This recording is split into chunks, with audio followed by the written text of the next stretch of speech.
শিক্ষার্থী বন্ধুরা, আমি আপনাদের সামনে এখন মাইস্কিল ডাটাবেজ নিয়ে আলোচনা করব। মূলত মাইস্কিল একটি রিলেশনাল ডাটাবেজ ম্যানেজমেন্ট সিস্টেম। এটি আমরা জানি যে যদিও বিভিন্ন ধরনের ডাটাবেজ সফটওয়্যার রয়েছে বাজারে, ভিজুয়াল বেসিক বা ওরাকল, এগুলো এক এক ধরনের ডাটাবেজ সফটওয়্যার। তো মাইস্কিল মূলত একটি web based server database software আমরা বলতে পারি। মূলত আমরা যে সমস্ত ইয়ে দেখে থাকি, ডিনামিক বা ডাটাবেস ওয়েব পেজ দেখে থাকি, তা সবই এই পিএসপি মাইএসকিউএল সাহায্য করা হয়ে থাকে। তো মাইএসকিউএল মূলত একটি খুব ইউজার ফ্রেন্ডলি এবং উচ্চমানের ডাটাবেস সফটওয়্যার, এবং এটি সবচেয়ে মজার ব্যাপার হলো যে এটি ওপেন সোর্স, অর্থাৎ এটি ফ্রি পাওয়া যায়। এটি অন্যান্য সফটওয়্যার ডাটাবেস সফটওয়্যার যেমন কিনতে হয়, এটি সে ধরনের নয়, এটি ফুললি ফ্রি।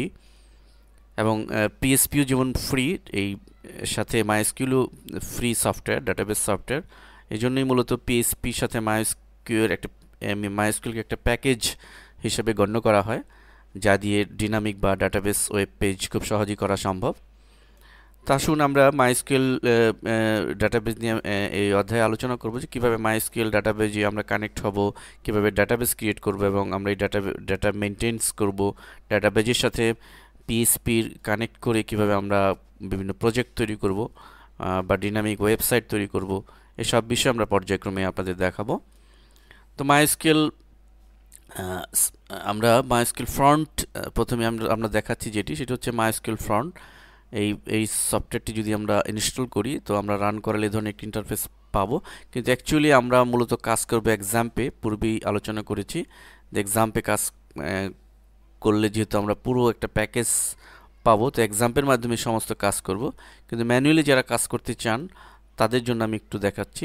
তো এটি মাইএসকিউএল ফ্রন্ট এভাবে রান করিয়ে আমরা যদি কোনো ডাটাবেস ক্রিয়েট করতে চাই, জাস্ট এখানে ডান বাটন চেপে ক্রিয়েট ডাটাবেজে ক্লিক করলে এখানে আমরা যে কোনো নাম দিতে পারি। সাপোজ আমরা আলহেরা নামে একটি ডাটাবেস ক্রিয়েট করব, তো ওকে দিলাম। দেখুন অলরেডি আলহেরা নামে একটি ডাটাবেস তৈরি হয়েছে। আমরা ইচ্ছে করলে আলহেরার আন্ডারে একাধিক টেবিল ক্রিয়েট করতে পারি, সেজন্য আমরা টুলস মেনুতে গিয়ে ক্রিয়েট টেবিলে ক্লিক করার মাধ্যমে আমরা টেবিল তৈরি করতে পারি। তো এভাবে আমরা এই ম্যানুয়ালি মাইএসকিউএল ফ্রন্টের সাহায্য ডাটাবেস তৈরি করতে পারি। কিন্তু অ্যাকচুয়ালি আমরা প্রফেশনালি আমরা সাজেস্ট করব এক্সাম্পের যে প্যাকেজটি রয়েছে পিএসপি মাইএসকিউএল অ্যাপাচির, সেটির মাধ্যমে আপনাদেরকে কাজ করার। তো আমি সেটি এখন প্র্যাকটিক্যালি দেখাচ্ছি। তো আমরা আগের মতোই এক্সাম্পের যে কন্ট্রোল প্যানেল রয়েছে সেখানে অ্যাপাচি সার্ভারটাকে স্টার্ট করে নিব এবং মাইএসকিউএল যেটি রয়েছে সেটিও স্টার্ট করে নিব, যেহেতু আমরা মাইএসকিউএল এখন কাজ করব। তো এটা অলরেডি মিনিমাইজ করে রাখবো আমরা। দেন আমরা এক্সাম্পে যে মাইএসকিউএল ডাটা বিজনেস কাজ করার জন্য আমরা এখানে আমাদের ব্রাউজারে, আমরা যে কোনো ব্রাউজারে, উইন্ডোজ ইন্টারনেট এক্সপ্লোরার অথবা মজিলা ফায়ারফক্স, যে কোনো ব্রাউজারে গিয়ে এখানে আমরা HTTP লোকাল হোস্ট এই কথাটি লিখে দিব।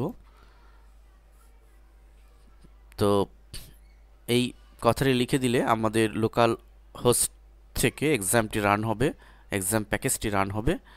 লক্ষ্য করুন রান হয়েছে। তো মূলত আমরা এখান থেকেই কাজ করব।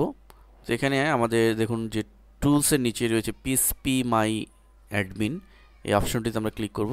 এটি মূলত মাইএসকিউএলে কাজ করার জন্য অপশন, যেটি পিএসপি মাই অ্যাডমিন নামে তারা ডিফাইন করেছে।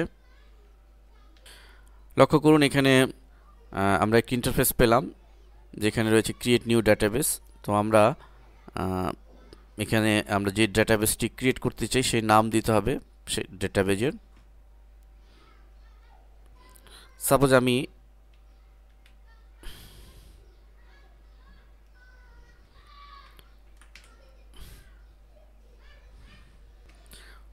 অফিস এমপ্লয়ীদের একটি ডাটাবেস ক্রিয়েট করতে চাই, সো অফিস নামে একটি ডাটাবেস দিলাম অ্যান্ড দেন ক্রিয়েট বাটনে ক্লিক।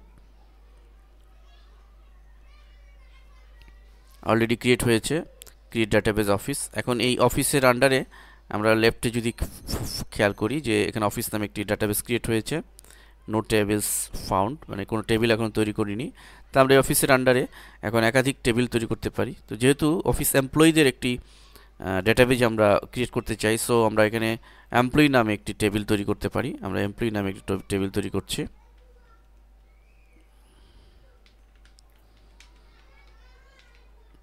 তো এমপ্লয়ি নাম্বার অফ ফিল্ডস বক্সে আমাদের দিয়ে দিতে হবে যে কতটি ফিল্ড আমরা চাই বা কতটি কলাম চাই। তো সে আমরা এখানে 5টি কলাম দিয়ে দিচ্ছি, দিয়ে গো বাটনে ক্লিক।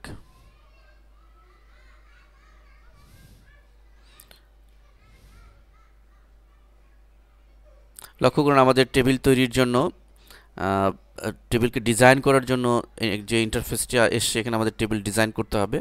আমরা এই ফিল্ডগুলো একটু ভালো করে লক্ষ্য করি। এখানে ফিল্ড বক্সে লিখতে হবে মূলত আমাদের যে ফিল্ডের নাম, যেমন এমপ্লয়ীদের এখানে নেম, এজ, অ্যাড্রেস ইত্যাদি বিষয়গুলো, এবং টাইপের যে বক্সগুলো রয়েছে সেখানে আমাদের এই ফিল্ডের টাইপগুলো ডিফাইন করতে হবে। এরপরে লেন্থ, কতটুকু লেন্থ হবে সেটি আমাদের ডিফাইন করতে হবে। তো মূলত আপাতত 3টি বিষয়কে ডিফাইন করলেই আমাদের বেসিক লেভেলের একটি ডেটাবেস তৈরি হয়ে যাবে। তো আমরা সেটি করছি এখন। দেখুন আমি লিখছি নেম, এবং এটি নেম টাইপে আমরা ভার্চারই রাখবো। মূলত ভার্চার নাম জাতীয় টেক্সট যে সমস্ত ফিল্ড থাকে সেগুলো আমরা ভার্চার দিতে পারি, এবং ভার্চারের লেংথ অনেক বড় হয়, তো সেটি আমরা এখানে ডিফাইন করে দিব। আমরা এই টাইপ সম্পর্কে একটু বিস্তারিত আলোচনা নেক্সট লেসনে করব। আমরা আপাতত ভার্চারিটি দিচ্ছি এবং এখানে আমরা 12 দিচ্ছি, এবং পরের ফিল্ডে আমরা এখানে চলে আসছি এইজ, এবং এইজ যেহেতু একটি নিউমেরিক ফিল্ড, বয়সের বিষয়টি লিখতে হয়, সো আমরা এখানে ইন্টিজার, আমাদের মনে রাখতে হবে যে ইন্টিজার তখনই হয় যখন নিউমেরিক কোনো ফিল্ড আমাদের দিতে হয়। এবং এখানে আমরা বয়সের বিষয়টি ডিফাইন করার জন্য আমরা 20 দিয়ে দিলাম। সেক্স, এখানে আমরা ভার্চার দিতে পারি, আমরা এখানে 8 দিচ্ছি। অ্যাড্রেস, এটাও ভার্চার রাখছি, এবং এটির ফিল্ড আমরা যেহেতু অ্যাড্রেস অনেক বড় হয়, সো আমরা এখানে 200 লেংথ দিয়ে দিলাম। এবং এটি হচ্ছে পজিশন, এটিও ভার্চার, এবং এটির ফিল্ড আমরা দিচ্ছি 20। দেন আমাদের সেভ বাটনে ক্লিক।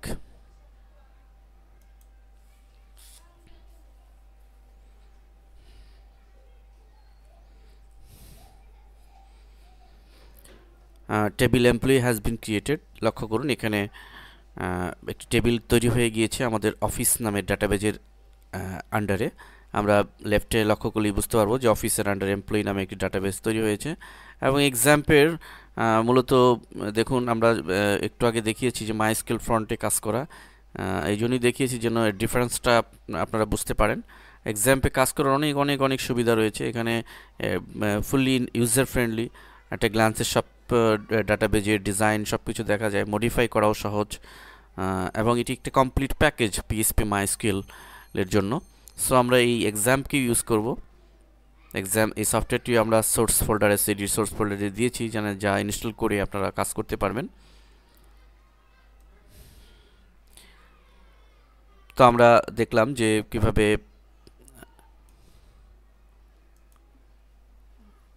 এক্সাম্পের মাধ্যমে একটি মাইস্কেল ডাটাবেস তৈরি করতে হয়। আমরা অলরেডি জাস্ট ফিল্ড তৈরি করেছি, এরপর এখানে ডেটা এন্ট্রি, ব্রাউজ করা ইত্যাদি আরও অনেক বিষয় রয়েছে। আমরা নেক্সট লেসনে সে সম্পর্কে আলোচনা করব।